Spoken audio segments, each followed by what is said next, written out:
नमस्कार। उत्तर प्रदेश की खबरें लेकर मैं हूं आपके साथ संदीप निरंजन सरकार। पीएम मोदी के 3 तलाक वाले बयान पर ऑल इंडिया शिया पर्सनल लॉ बोर्ड के जनरल सेक्रेटरी वरिष्ठ मुस्लिम धर्मगुरु मौलाना यासूब अब्बास का बयान सामने आया। क्या कुछ कहा उन्होंने, आपको सुनाते हैं। जहाँ तक के ट्रिपल तलाक की बात है तो ऑल इंडिया शिया पर्सनल बोर्ड ट्रिपल तलाक की भरपूर तरीके से मुखालिफत कर रहा है और 3 तलाक को लेकर शिया पर्सनल बोर्ड ने भरपूर इसकी मजम्मत की है। और जहाँ तक के बच्चियों की ज़िंदगी 3 लफ्ज़ों में तलाक तलाक तलाक कह के तबाह और बर्बाद की जा रही है, 3 लाख दफ़ा भी तलाक तलाक तलाक कहिए तो उससे तलाक वाक़ई नहीं होती है। ऑल इंडिया शिया पर्सनल बोर्ड ने अपने मॉडल निकाहनामे में भरपूर तरीके से 3 तलाक की मुखालिफत की है और राइट ऑफ डाइवोर्स बच्चियों को दिया है। लिहाजा हमारे यहाँ फ़िक़े जाफ़री में निकाह में गवाह की ज़रूरत नहीं है, मगर तलाक में गवाह की ज़रूरत इसलिए है ताकि तलाक इतनी आसानी से ना हो पाए, मगर अभी तक के सरकारें इसके ऊपर अमल दरामद नहीं करा पा रही हैं। कानून तो बन गया मगर कानून के ऊपर इम्प्लीमेंट नहीं हो पा रहा है और बच्चियों की ज़िंदगियाँ 3 तलाक को लेकर बुरी तरीके से ख़राब हो रही हैं। इस वक्त ऐसे सख्त कानून की ज़रूरत है जिसके अंदर बच्चियों की ज़िंदगियों को। तो ये विश्व एमएसएमई दिवस पर आज लखनऊ में निजी होटल में एसओएम की तरफ से डायरिया से बचाव को लेकर एक कार्यक्रम का आयोजन किया गया, जिसमें पद्मश्री लोक गायिका मालिनी अवस्थी मुख्य अतिथि के रूप में मौजूद रही। साथ ही यहां थीम सॉन्ग भी लॉन्च किया गया, जिसमें आवाज़ भी मालिनी अवस्थी की दी गई थी।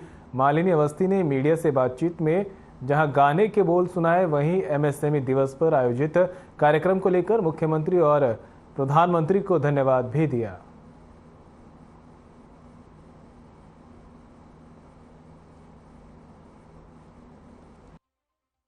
या जितने भी हमारे देश के उद्योगपति हैं, ये कितना सुंदर संकेत है देखना कि देश आगे तभी बढ़ेगा जब देश में उद्योग लगेंगे, जब देश के लोगों को काम मिलेगा, हर व्यक्ति 10 लोगों को रोजगार देने वाली स्थिति में हो। लेकिन ये देखना उससे भी अधिक सुखद है कि धन कमाने के अलावा उद्योगपति या व्यापारी जन सरोकार के मुद्दों से भी जुड़ करके देश को आगे ले जाना चाहते हैं। ये मुझे बहुत सुखद लगा। आज इसी के लिए यहाँ पर मैं आई हूँ। बहुत बहुत बधाई। मैं चाहूंगा एक लाइन आप गाने की अपनी गुनगुना दीजिए। जो आपका गाना है उसकी एक लाइन मैडम। और बलिया जिले के चर्चित खाद्यान्न घोटाले के आरोपी तत्कालीन कोटेदार रियाज अहमद को आर्थिक अपराध अनुसंधान शाखा की वाराणसी इकाई ने 26 जून को बलिया जिले के ग्राम सभा चढ़वा बरवा सिकंदरपुर से गिरफ्तार कर लिया है। कोटेदार रियाज अहमद सिकंदरपुर थाना क्षेत्र के चढ़वा बरवा गांव का निवासी है। उसके खिलाफ थाने में विभिन्न धाराओं के तहत मामला दर्ज किया गया।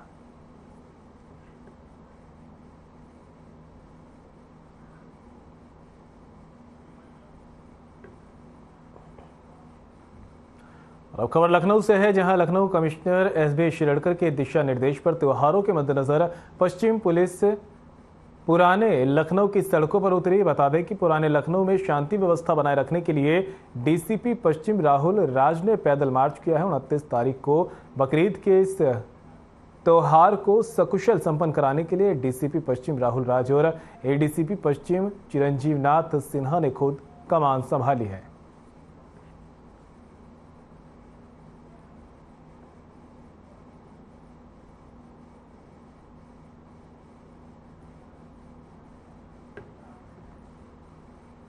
और अब खबर लखनऊ से है, यहां परीक्षा में गड़बड़ी का मामला सामने आया है। बता दें कि ग्राम विकास अधिकारी की परीक्षा में अभ्यर्थियों से मोटी रकम लेकर साथ में सॉल्वर बैठाकर पेपर को सॉल्व करवाने वाले गिरोह के 2 सदस्यों को पुलिस ने गिरफ्तार किया है। लखनऊ एसटीएफ टीम ने सूचना तंत्र की सक्रियता के कारण ये सफलता हासिल की है। एसटीएफ की टीम गिरफ्तार हुए लोगों से गहनता से पूछताछ कर रही है। पुलिस ने बताया कि पूछताछ में कुछ बड़े लोगों का नाम भी सामने आ सकता है।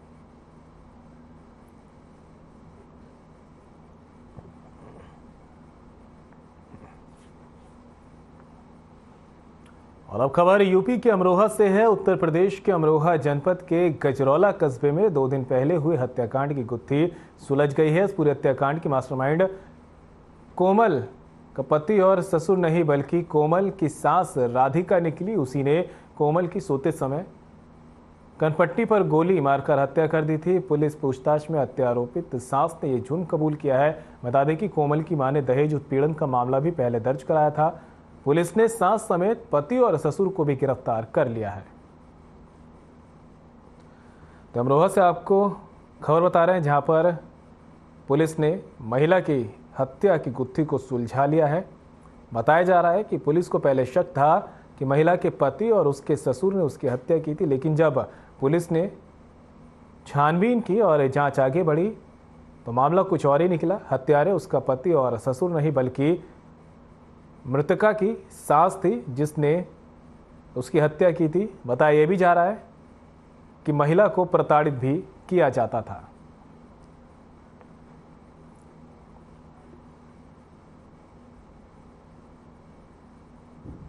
ये घटना थाना गजरोला क्षेत्र की है। इसमें परसों पुलिस को सूचना प्राप्त हुई कि एक महिला के सर में चोट आई है, फिर जिसको अस्पताल पहुंचाया गया था।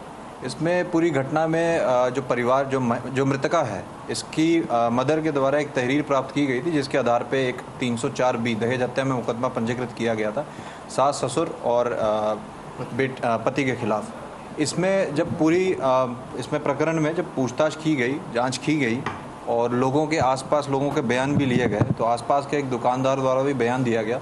इस महिला द्वारा जो मृतका है, मृतका की सास को देखा गया था रोड पर कुछ फेंकते हुए। इसमें जब परिवार से भी जो पूछताछ की गई तो सामने ये बात आई कि जिस दिन कोमल जो मृतका है घर पे अकेली थी, जब सो रही थी, तो जो मृतका है उसकी जो सास है, उसके द्वारा उसको सर में तमंचे से उसको शूट किया गया और उसकी जो हत्या है वो कर दी गई थी। इस पूरे प्रकरण में जो पति है वो बेसिकली उस टाइम पे दुकान पे था और जो ससुर है वो बेसिकली बाहर था।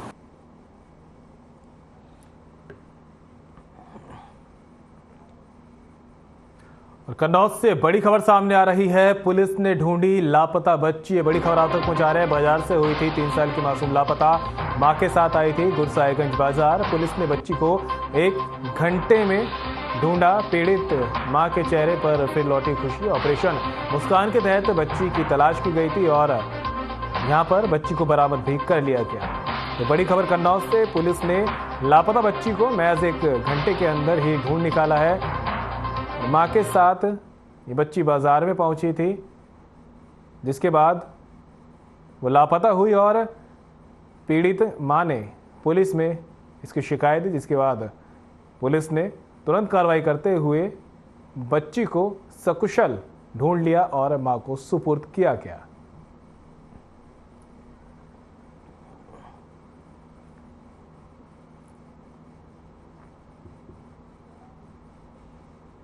और अब खबर कानपुर से है, जहां मछुआ क्रांति, बलिदान दिवस और प्रदेश स्तरीय निषाद महाकुंभ का सतीचौरा घाट पर सम्मेलन किया गया है, जिसमें कैबिनेट मंत्री मत्स्य विभाग डॉक्टर संजय निषाद पहुंचे। और इसी बीच डॉक्टर संजय निषाद ने हमारे संवाददाता इब्ने हसन जैदी से खास बातचीत की है। बातचीत के दौरान डॉक्टर निषाद ने कहा कि जिसका झंडा बैनर विधानसभा में चला जाता है, उसकी समस्या का समाधान हो जाता है। विधानसभा में भाग्य लिखा जाता है। और क्या कुछ कहा है इस दौरान आपको सुनाते हैं।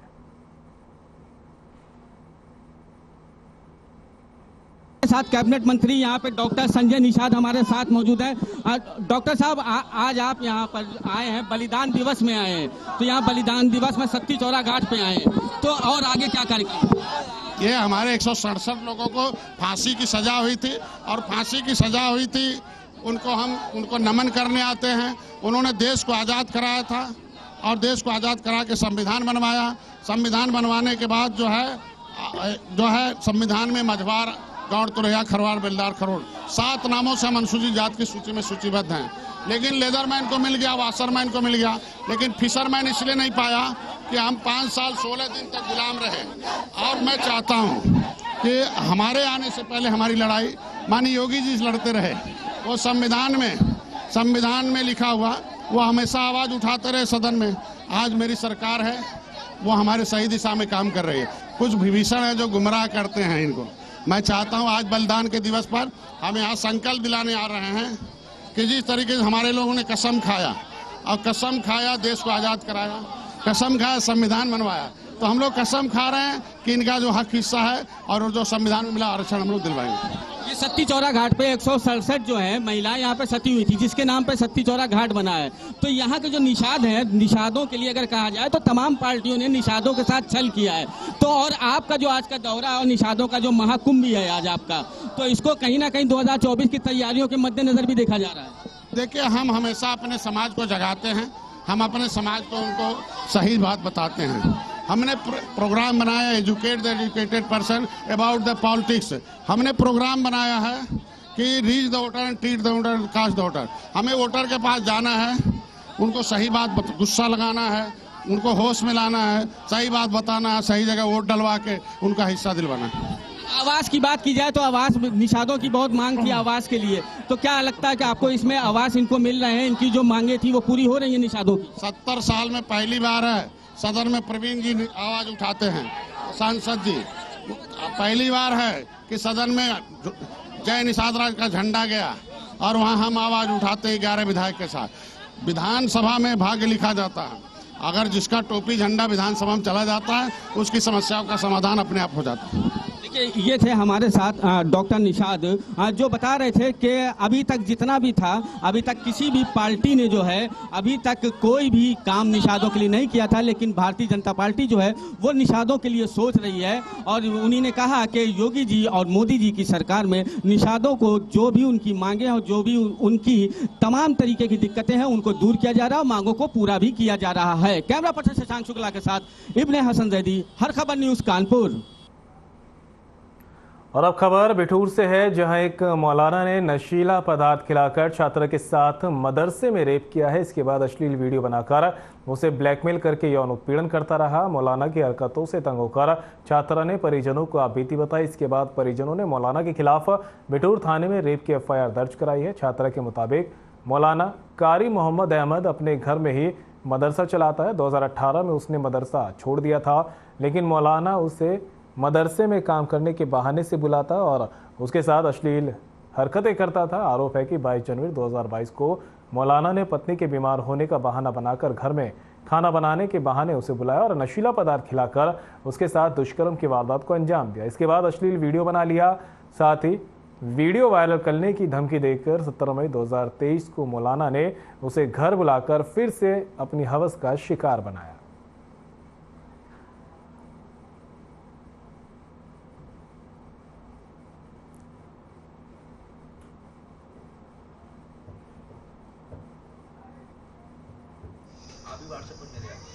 दिनांक 26 जून 2023 को थाना बिठूर के नारामऊ क्षेत्र से संबंधित एक मामला सामने आया, जिसमें यह थाने पर सूचना प्राप्त हुई कि स्थानीय मदरसे के मौलवी, जिनका नाम मोहम्मद कारी उर्फ मोहम्मद अहमद है, के द्वारा इसी मदरसे में पढ़ने वाली एक पूर्व छात्रा जो इनकी पड़ोस में ही रहती थी का शारीरिक रूप से शोषण किया गया है। ऐसी जानकारी उस छात्रा के परिजनों ने दी। परिजनों की लिखित तहरीर के आधार पर तुरंत मामले का संज्ञान लेते हुए थाने में मुकदमा पंजीकृत किया गया इस अभियुक्त के विरुद्ध। इसके बाद में थाने ने इस अभियुक्त की तलाश शुरू कर दी, जिसमें कामयाबी हासिल हुई और इस अभियुक्त को फिलहाल गिरफ्तार कर लिया गया है। अभियुक्त से पूछताछ में अभियुक्त ने इस बात को स्वीकार किया है कि उसके द्वारा एकत्रित कृत्य किया गया था।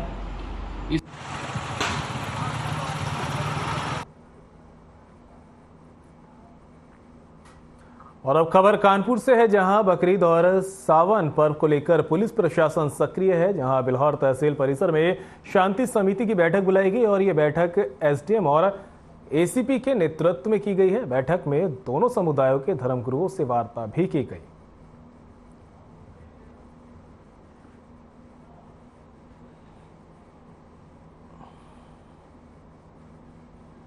आगामी बकरीद और सावन को लेकर कल बिल्हौर सर्कल में एक मीटिंग की गई थी।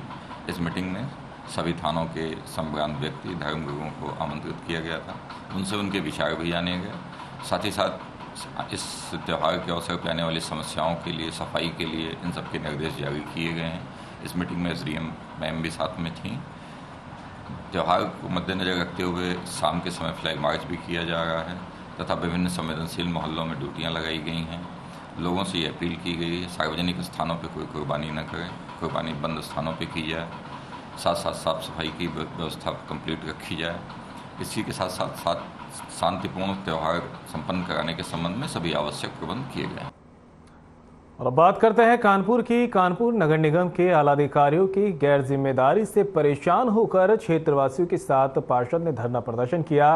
पार्षद सुधीर यादव ने बताया कि कई दिनों से खंभों की लाइट नहीं जल रही, जहां पर आए दिन कोई न कोई घटना को अराजक तत्व अंजाम देने में सफल रहते हैं, जिसे देखते हुए जोनल अधिकारी विनय प्रताप सिंह ने तत्काल संज्ञान में लेते हुए ज्ञापन स्वीकार किया। समस्या का निस्तारण करने का आश्वासन भी दिया गया। ये भी कहा कि जेई आलोक वाजपेयी के खिलाफ गैर जिम्मेदारी की जांच की जाएगी।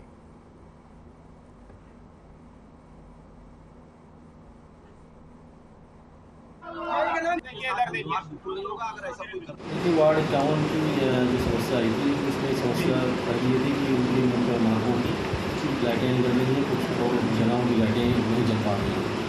और दूसरा चिंता कि जो हमारे यहाँ जो जेई हैं आलोक वाजपेयी, उनके जो विभाग के बारे में शिकायत कर रहे थे, जो उन्होंने पार्षद जी को ज्ञापन दिया है। तो एक तो जो लाइटें नहीं जल रही हैं, गाड़ी अपनी लगी हुई है, सारी लाइट ठीक कर रही है और मुझे लगता है शाम तक मार्गों में सारी लाइटें जल जाएगी। बाकी जो होगी वो भी सही करा, लाइटें सही करा जाएगी। दूसरी चीज़ अगर जैसा कि पार्षद जी ने पत्र में लिखा है कि अगर आलोक वाजपेयी गिरेंगे कोई आपत्तिता कीजिए तो उसकी जाँच करा करके अगर तो दोषी पाए जाए तो खिलाफ। मैं सुधीर कुमार यादव वार्ड 51 बर्रा से पार्षद हूँ। हमें आज 1.5 महीना हो गया पार्षद बने हुए। 1.5 महीने से निरंतर मैं प्रकाश मार्ग में शिकायत कर रहा हूँ कि मेरे क्षेत्र में मेन रोड की 90% लाइटें बंद हैं, जहाँ पर डे दुर्घटनाएं हो रही हैं, लड़ाई झगड़े होते हैं, रात में नशेबार रात में टहलते हैं, बहन बिटियाँ निकल नहीं पा रही हैं उस रास्ते से, कोई भी सुनवाई नहीं हो रही है। वार्ड 51 बर्रा, कहाँ से कहाँ तक? ये सचान गेस्ट हाउस से शास्त्री चौक जो मेन रोड है दोनों तरफ, उसमें 90% लाइटें बंद थी। और ये आज से नहीं बंद है, ये 8 महीने से बंद है। उसकी लाइन ही पूरी भ्रष्ट हो गई थी, आज तक लाइन इन लोगों ने नहीं बदली। हम आए बराबर अधिकारियों से मैं शिकायत कर रहा हूँ, किसी के कान में जू नहीं रहेगा। आज हम लोगों ने पहला प्रदर्शन यहाँ अपने जोनल पे किया है। जोनल अधिकारी ने आश्वासन दिया है कि 24 घंटे के अंदर तुम्हारे वार्ड में पूरी लाइटें जलती हुई मिलेंगी। अगर वो अपने कथन से मुकरे तो अगला प्रदर्शन हमारा नगर निगम मुख्यालय पे होगा, और उसके बाद भी अगर अधिकारियों ने सुध न ली वार्ड 51 की तो उसके बाद नगर आयुक्त महोदय के आवास का हम लोग घेराव करेंगे।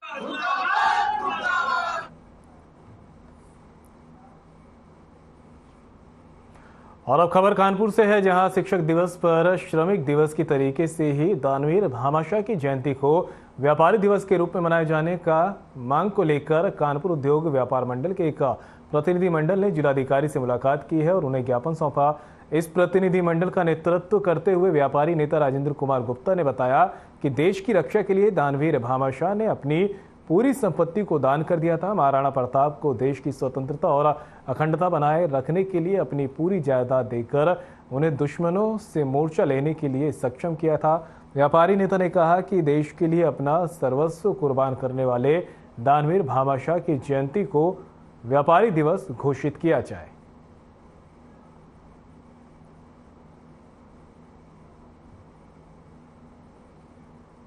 मैं राजेश कुमार गुप्ता, अध्यक्ष कानपुर उद्योग व्यापार मंडल, श्याम बिहारी मिश्रा को।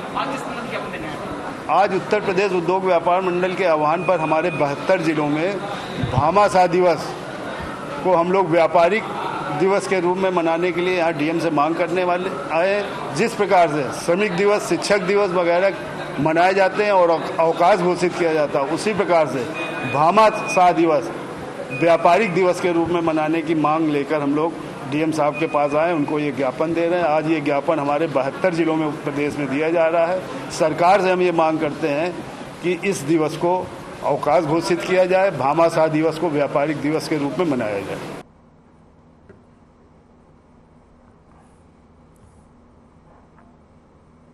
और मकान पर कब्जा किए जाने के मामले को लेकर पीड़ित परिवार ने नजीराबाद थाने के बाहर तख्तियां लेकर प्रदर्शन किया है और पुलिस प्रशासन पर लापरवाही का आरोप लगाते हुए कार्रवाई की मांग की है। प्रदर्शन के दौरान पीड़ित परिवार ने बताया कि लाजपत नगर स्थित संतोष शुक्ला के मकान को हेमप्रीत कौर ने 6 दिसंबर 2022 को खरीदा था और पूरा भुगतान किया था। 1 माह बाद संतोष शुक्ला की मृत्यु हो गई। मकान के पैसे को लेकर संतोष शुक्ला की मां और पत्नी कंचन शुक्ला के बीच विवाद हुआ था। बाद में खरीदार हेमप्रीत कौर अपने पुत्र की सर्जरी के लिए दिल्ली चली गई थी, लेकिन अवैध कब्जेदार कंचन शुक्ला द्वारा सहयोग नहीं किया गया है।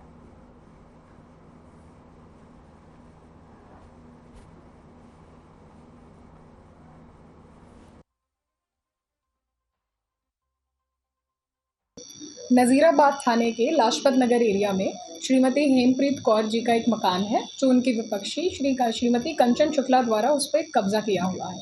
तो क्योंकि ये मकान विवादित था, तो इस पर 145 की रिपोर्ट गई और विशेष कार्यपालक मजिस्ट्रेट द्वारा 146(1) के CRPC के अंतर्गत इसमें पुलिस को इसकी कस्टडी लेने के लिए, सील करने के लिए आदेशित किया गया है।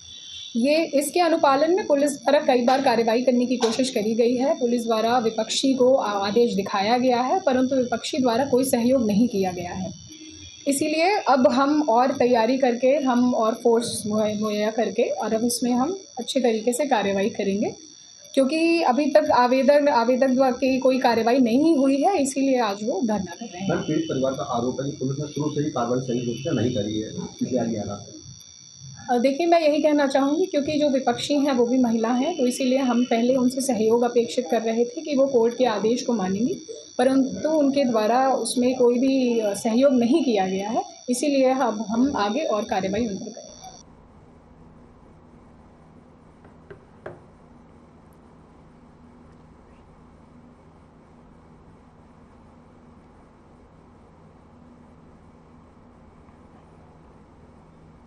और कुशीनगर से बड़ी खबर सामने आ रही है। पुलिस को मिली बड़ी सफलता। 2 किलो गांजे के साथ तस्कर गिरफ्तार। 40,000 रुपये बताई जा रही कीमत। राजन पासी के रूप में हुई तस्कर की पहचान। कप्तानगंज पुलिस ने की कार्रवाई। तो बड़ी खबर आप तक पहुंचा रहे, जहां पर पुलिस लगातार नशे के खिलाफ अभियान चला रही है और राजन पासी के रूप में तस्कर की पहचान हुई है, जिसको पुलिस ने यहां पर पकड़ा है। कुशीनगर से बड़ी खबर, पुलिस को बड़ी सफलता हाथ लगी है। 2 किलो गांजे के साथ तस्कर को गिरफ्तार किया गया है। 40,000 रुपये गांजे की कीमत बताई जा रही है और राजन पासी के रूप में तस्कर की पहचान हुई। कप्तानगंज पुलिस ने कार्रवाई की है और इस कार्रवाई को अंजाम देते हुए नशे की खेप को यहां पर पकड़ा गया है। 2 किलो गांजा यहां पर पुलिस ने पकड़ा है और एक तस्कर को भी गिरफ्तार किया गया। तस्वीरें देख सकते हैं, वही तस्कर है जिसे पुलिस ने नशे के खेप के साथ गिरफ्तार किया गया है। इसके पास से 2 किलो गांजा बरामद किया गया।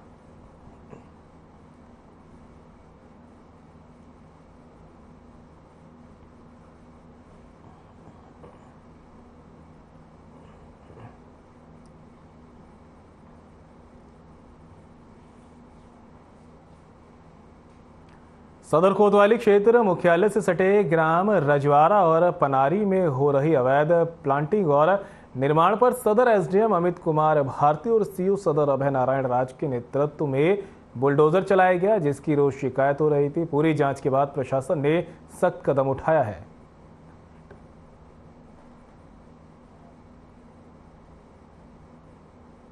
ये पनारी में ग्राम सभा की भूमियों पर लगातार कब्जे किए जा रहे थे और उसको निर्माण करके कॉलोनाइजर उसके अंदर ले रहे थे।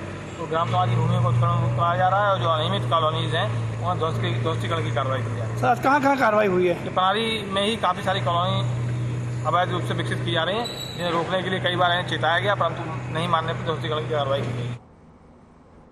और अब खबर यूपी के सीतापुर से है, जहां सीतापुर के सिधौली के सिद्धेश्वर मंदिर में बजरंग दल तथा विश्व हिंदू परिषद के सहयोग से मुस्लिम सबीना ने हिंदू युवक मनीष के साथ हिंदी रीति रिवाज के साथ शादी कर ली है। बता दें कि मनीष जो कि थाना मानपुर क्षेत्र के तेंदुआ गांव का रहने वाला है तथा उसी क्षेत्र में सबीना भी रहती है। इनका आपस में प्रेम प्रसंग चल रहा था, जो पिछले 2 साल से चलता आ रहा था। बता दें कि सबीना के माता पिता इस रिश्ते से नाराज थे, क्योंकि लड़का हिंदू था। इसी के चलते दोनों ने विश्व हिंदू परिषद तथा बजरंग दल से मदद मांगी। इसके बाद विश्व हिंदू परिषद तथा बजरंग दल के कार्यकर्ताओं ने हिंदू रीति रिवाज के साथ शादी करा दी।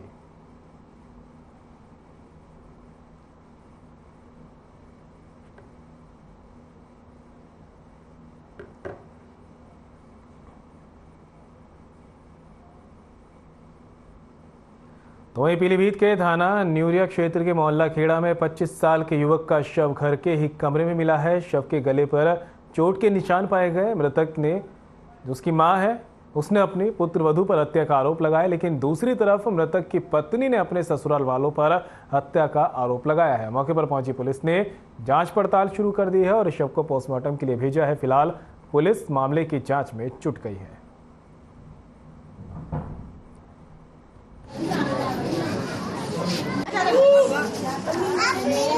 एक व्यक्ति शाहरुख खान, जिसकी उम्र लगभग 25 साल है, उनकी डेथ हो गई है। पुलिस ने मौके पहुंचा, प्राथमिक छानबीन जो की है उसमें पता चला है कि इनकी शादी 7 माह पहले हुई थी और कुछ विवाद इनका पारिवारिक हुआ है। तहरीर मिली है, उसके आधार पर पुलिस आवश्यक विधिक कार्रवाई कर रही है। शव का पंचनामा भर के पोस्टमार्टम कराया जा रहा है। जो भी साक्ष्य आएंगे उसके आधार पर अभियुक्तों के खिलाफ कार्रवाई की जाएगी। मैं शाहरुख खान की बीवी रात अपने हस्बैंड के साथ दरगाह पे से 10 बजे आई थी, तो इन्हें भैया में आपस में झगड़ा हो रहा था जमीन के चक्कर में। ये बोले मैं अपनी ज़मीन नहीं बेचूंगा, तुम अपनी ज़मीन है जो बेच दियो, मैं अपनी भाई रहूँगा। इन्होंने बोला हम ज़मीन नहीं देंगे, तुझे घर देंगे।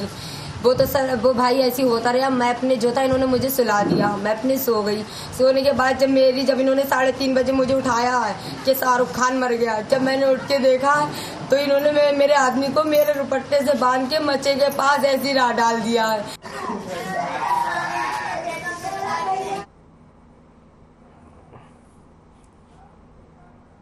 और फिलहाल बुलेटिन में मेरे साथ इतना ही। दीजिए इजाजत, नमस्कार।